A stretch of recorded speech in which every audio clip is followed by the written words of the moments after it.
So a lot of you know that higher ed athletics started when I started my doctorate program. And one thing I've always wanted to do was just interview the athletic directors. And the goal wasn't to become an athletic director. I knew early in my career I was landlocked in Indiana. We weren't going to play the game of moving everywhere. It's just it wasn't possible for our family.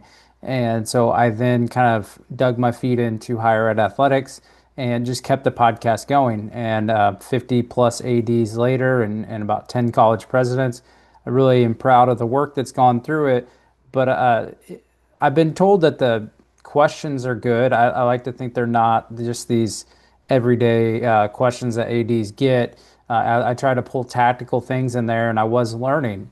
But what I wanted to do was start sharing my own voice because the goal was to be able to study this industry and these leadership positions as a career once I'm done with my doctorate. And I'm finishing my dissertation this upcoming year. And the dissertation topic is trends in AD hires. And I'm going to be looking at the presidents that hire them to see is there any bias and what are the trends. So I'll be proud about what that work looks like. But I realized I have to start putting my own voice out there. And so one thing I've been trying to do is find an outlet where I'm not a journalist, I'm not a news person, but I really want to show that I do put a lot of studying into the political IQ of the institution, who the president or chancellor is, and then try to come up with a determination on who might the athletic director be. We see these names get floated out all the time. So I'm going to start trying to just every once in a while share my own opinion on things. And I wanted to start with University of South Florida. This one is important to me. I vacation in Redington Beach, just outside of Tampa, and every time I'm there, I go to USF campus and I like to check it out. Michael Kelly was on the podcast a few years ago, gracious enough to donate his time to me, and really learned a lot about the institution and preparing for that. And I was just really impressed with their situation right now at USF Athletics and Michael Kelly leading them and leaving them now. He's led them in such a great way that it really is a much better place than when they found it. But I look at things from a different angle.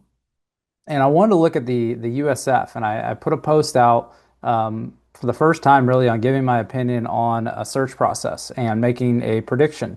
I'm not always going to make a prediction, but I like to evaluate some of the names that are being floated out there. And I wanted to kind of put a new spin on it. And one thing that I haven't seen talked too much about is really the outgoing president. So the president, President Law, she is on her way towards retirement. And what is interesting here is the search is already underway. And you have some situations where you think that the president will get hired and then the athletic director will get hired. Well, I really don't think USF needs to do that. Their president has said that she's going to stay on until a successor is named. The search firm that USF is using for their presidency just completed the search for University of Florida, and so it's the same search firm, and that kind of blew up with the president of Michigan trying to go to University of Florida. But you imagine that that could slow things down if that search firm has to then go back with more candidates for the UF position. And so it'll be interesting to see the delay of the president search out of this, but I don't think it necessarily has to slow down the athletic director search. And so I want to kind of just go through some of these floating names that have been out there. So Derrick Brooks. Derrick Brooks, I grew up watching Derrick Brooks play football. He was a legend, and he was on that Super Bowl team for the Bucks. And then as an Indianapolis Colt fan growing up, I was happy to see Tony Dungy leave and come to the Colts and get us a Super Bowl. But everyone knew Derrick Brooks. And it turns out he's very popular still in the area in Tampa Bay. He is the executive VP for the Tampa Bay Lightning, the very successful NHL franchise. He's also in the NFL Hall of Fame, and he's kind of a Bucks legend. And so, yes, his personality is there. Well, it also turns out from seeing some of the articles mentioning his name, his daughter is on the USF softball team, and so that is an interesting element to it. But I found a different thing about it. He is actually on the search committee for the next president, and I do think that that brings a lot of influence to be on that committee and be selected on that. And it's also influenced by important people like the board of trustees. And so clearly they see him as some possible reverence for that and just respect shown by having him included on that. So, yeah, I'm not surprised to see his name come up. But I don't think that that's going to be necessarily the right pick. There's also been some internal hires, right? And so names mentioned. And I've seen things. Jay Stroman is the USF Foundation CEO. Then their deputy AD of development, Lilo Prado, and he was a former baseball head coach for the Bulls. And then the current softball head coach, Ken Erickson, a former Bulls baseball alum. I read that he's been there for a long time and that apparently he wants the position. So it'll be interesting. I also have not seen Chris Pierce named in there, but she was at the ACC for 18 years. And as the deputy AD, the COO, and the SWA, I mean, she's got to be in contention for this role because the thing about Michael Kelly leaving is the department's in good shape. It's not like it needs a complete overhaul. So you would think that that might lean towards an internal hire, depending on the individuals there.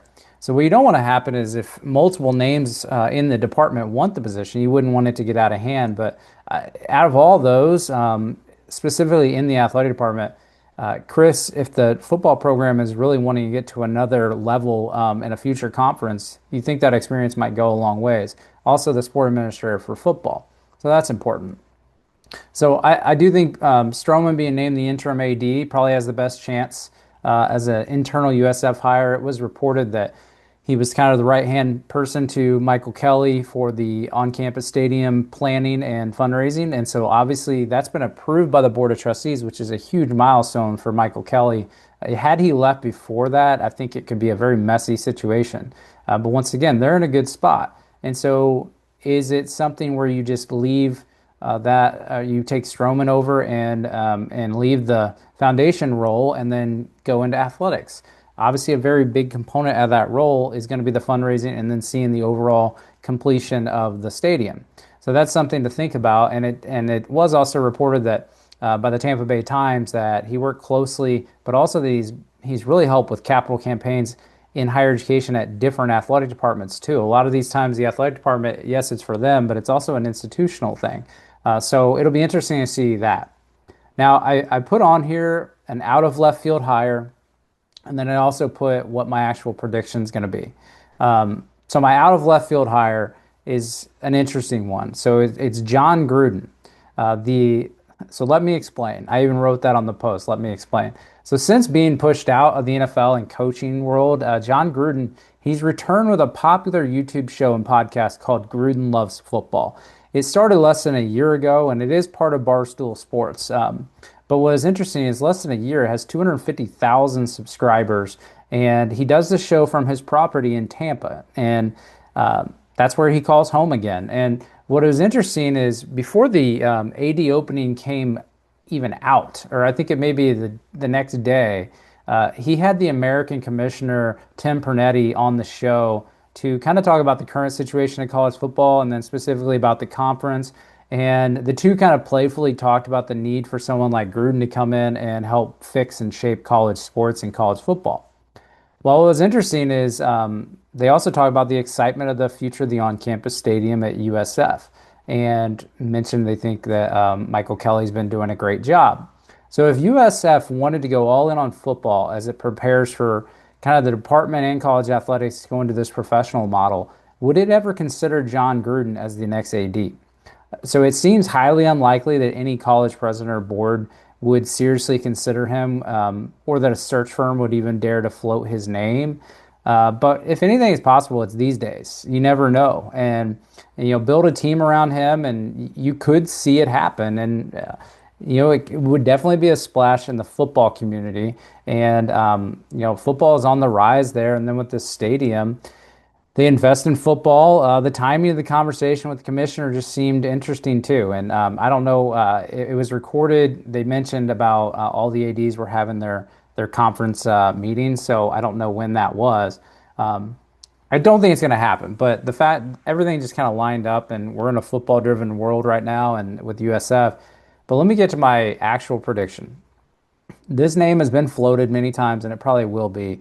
But I kind of have different reasons why I think that this is going to be the next AD of the Bulls if he wants the job. And that is the biggest if. I don't think it's if USF wants him. I have a feeling it's if he wants USF.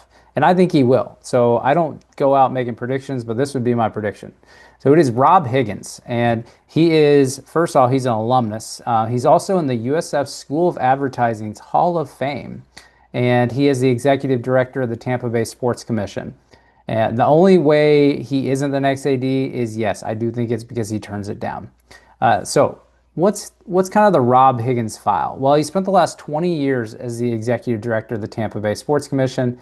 They've brought in several high-profile events to the city. You're talking Super Bowls, Final Fours, things like that. That means he probably has a strong political IQ of the area, in the Tampa Bay area and the city of Tampa. And then once the new stadium is built, I think he could help bring different events there to generate new revenue. Read recently where I think it was Brian Blair having a concert at Toledo and that they're going to have to start getting creative. Well, you can attract a lot of events to a brand new stadium in Tampa Bay, and that's what I think that this could be a really good for. And if he was going to leave Tampa, he probably would have left by now. If he becomes the AD, then my guess is he wouldn't be poached because what would drive him out of Tampa? And I was listening to a podcast. I think it was from the Tampa Bay Times, their sports podcast, and they're talking about how Michael Kelly, that leaving for that it's not a better job. Well, I think that was very specific to Michael Kelly, a family background at Navy, but also I remember him talking to me on the podcast. I mean, history is very important to him. He listens to history podcasts. He likes reading biographies. There's not much more history than serving as the AD at the military academy. I don't think it's about trying to get the easier job. They kind of mentioned how the job is probably easier there, not having to deal with some things. I don't think that's it at all. I think it was a specific to him thing. So athletically, is it a better job? I don't know. They're very different places. But I do think if you go after someone like Rob Higgins, that you're just not going to have someone poach him because he probably would have left by now. He's on pretty much every list you can get of in sports and business as kind of a leader in the space. And then I think his background seems to cover everything USF would possibly want. The only difference is someone on the board or the president going to say, no, we want a sitting athletic director because of how hectic the times are right now. So I think that is probably the only thing that avoids that from them wanting him. And then if you're a USF trustee, you can probably feel okay having President Law hire him and then taking some athletic pressure off whoever your next president is. Since he's so connected to Tampa, you're not going to worry about your athletic director, especially if he has that strong team around him. It's just not going to be a concern. And who knows how long this presidential search will go. I mean, it could be soon, but it could also be months from now. We've seen that they are going to have issues trying to get these searches done and then getting final approval in the political climate right now. Not making a judgment on that. That's just the reality. And then the thing that I think is really critical that I'll end on with Michael Kelly had made a post, and I was searching about Rob Higgins when his name popped up, and I found a post on LinkedIn from Michael Kelly just last month at the USF graduation ceremony with pictures of him, Rob Higgins, and President Law. And I'll read the quote from the post. It says, "I was thrilled to watch my good friend and faithful bull, Rob Higgins, receive the Distinguished Citizen Award from President Real Law at Friday afternoon's commencement ceremony at the University of South Florida. Nobody has done more to put Tampa Bay on the map for big-time sports and events. A truly fitting recognition for a true champion of Team Tampa Bay. I also thought he delivered one of the finest messages to a graduating class I have ever heard. Very well done." So if he wants the job, I predict Rob Higgins will be the next leader of the Bulls. So I hope you enjoyed me kind of putting my thoughts out there. I don't regularly do this. I try to stay behind just giving the questions. But I kind of want to put myself out there a little bit to show that I do take this research side of things seriously, and I'm trying to help just kind of usher in the next trends and leaders of college athletics. I pay attention.